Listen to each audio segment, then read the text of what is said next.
All right, everybody, welcome to another episode of Football Premi Podcast.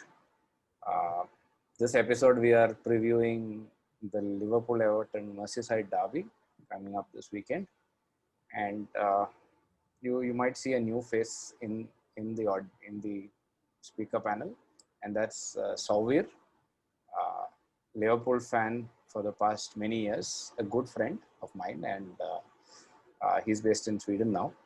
So he agreed when it was the Merseyside Derby. He said he's keen to participate. Welcome, Souveer. Thanks, Anirudh. Thanks a lot for inviting me to this forum. Yeah, Really appreciate. thanks for being here. And of course, you all know Shabu by now. He's the face of Football Premier Podcast, the brains behind it as well. So let's get into the match, right? Looks like for a change, Everton is the informed team going into this Merseyside Derby. So, Souveer, what do you think of Everton's buys and what's made the change? I think as we were just talking right earlier, it's the manager which has kind of completely changed the way they're thinking and all the game plans. Right. I think credit goes to Ancelotti as well for finding the talent and trusting them, and then actually working out right what fits the team as such. Right. And I think the biggest scoop was James Rodriguez, right? I mean, that was really out of the blue that they plugged him in, right? And I think had it been any other manager, I'm not sure if he would have turned up to Everton, right? So I think it's because of Ancelotti. I think they've started really on a very good note. Very surprising, I don't like it, but you have to accept sometimes that rivals do also prepare and they improve. So yeah, it's going to be very interesting, match actually. With Ancelotti coming in, the head-to-head between Klopp and Ancelotti, Sabarish, how's Yeah, I that? mean, see, overall, they have been in a lot of battles between Ancelotti and Klopp. Like especially with Liverpool, if you see when he was in Napoli, we used to always get them in our Champions League, and we used to always lose when we go there and travel. And they used to come here and lose, and so it always was a cagey affair between these two. They never played their cards, the real cards. Klopp has a lot of respect for Ancelotti and vice versa, and you will see a very because of them the way they are. I see a very cagey game this one, and also the situation like Liverpool is coming after a big loss. You cannot be like a Barcelona coming up. Barcelona plays like that. You lose final next game, they'll open up with all their squads and then come again and they'll win final, right? Liverpool is, I don't know, it will be a big test on their mental strength, but I think the Klopp versus Ancelotti will play a bigger part than Everton versus Liverpool. The last game we played against them after the project restart, the first game was Liverpool-Everton, and it was a 0-0. And if you remember that game, the number of chances were like 2 or 3 for each of the teams, and there are like too many fouls. And also the game was out of speed because they came back after a break, right? Yeah. Anyway, so I think that's the million-dollar question after last game. Who will play at centre back? Virgil van Dijk will play, barring any injury or any other issues. Corona. Corona. yes. So who will pair with them? I mean, Souveer, what do you think? Yeah, I think given the the last game's result, right? I think they will make a change, and with the form Everton is in, my vote would go to probably the same formation they had with the Chelsea game. So Fabinho comes back as a centre half. Okay. Yeah. Sabarish, what do you think? Matip I think that's the safest way to do it, because if you look at Gomez, he must be like mentally broken after that goal. Like that Oliver Atkins' second goal was completely his fault. First goal, he had a role in it. He was completely out of position. When the goalkeeper was passing back, and then he had a great game against Arsenal. Though he was probably the best player in that game. He took the game towards Arsenal, and he was always moving forward. So Gomez has that problem. 2 games he'll be great. Again, another 2 games he'll go bad. So I don't see Klopp playing him unless Klopp really believes in him. So it will be Fabinho as the safest option.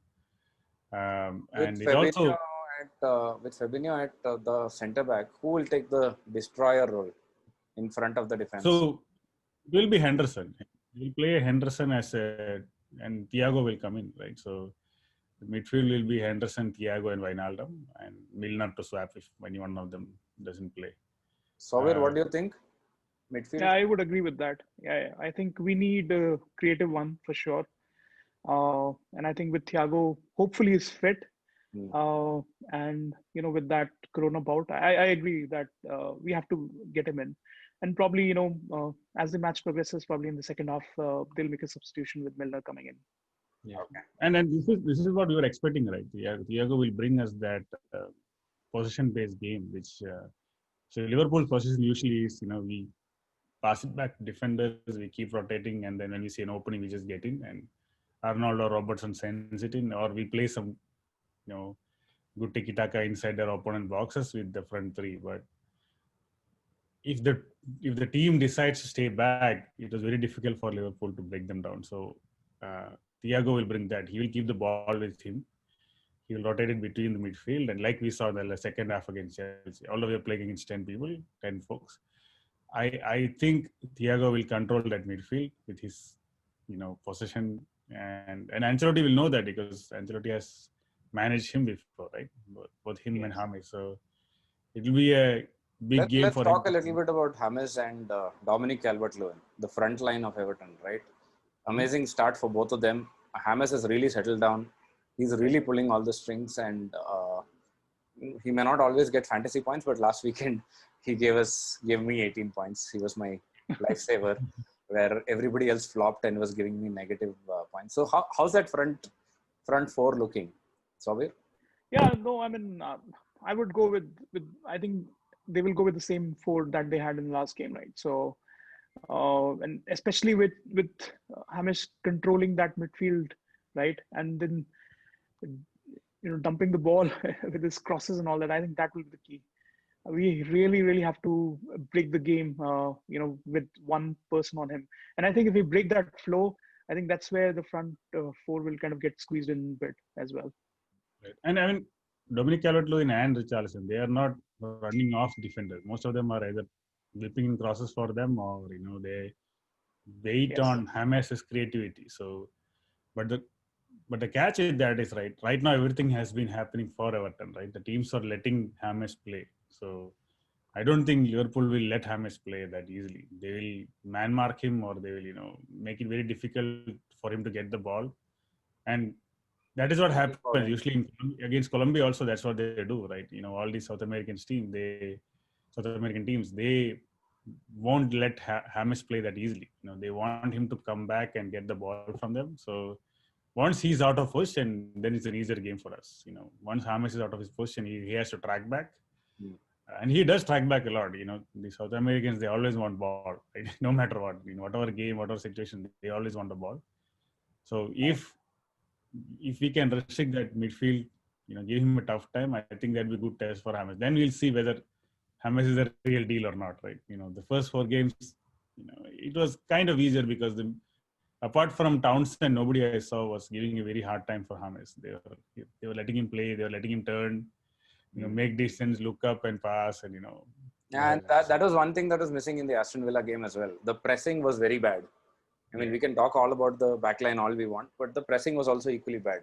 And I think getting Henderson back in after injury, Wijnaldum and Thiago or Mane back in. So Mane's coming to the front three, Mane's pressing is very crucial because remember those 2 Chelsea goals, right? Yeah. And again, generally he starts up the press, in the top, and Salah only chases the ball, but he doesn't press that as hard as Mane. But Firmino, Mane, Henderson, even Milner when he comes in, and then obviously Robertson, these guys are known for their pressing, so they press very hard. They don't give any time to breathe. So a little bit of and that Everton, the backline is dodgy actually. It's not that great. Yarimina and Keane, they all have a lot of mistakes in them, and Pickford obviously is Pickford, and so. Yeah, but do you think Mane will start or will he come on as a sub given his? He'll definitely start. Mane will have to start. Souveer, what do you think?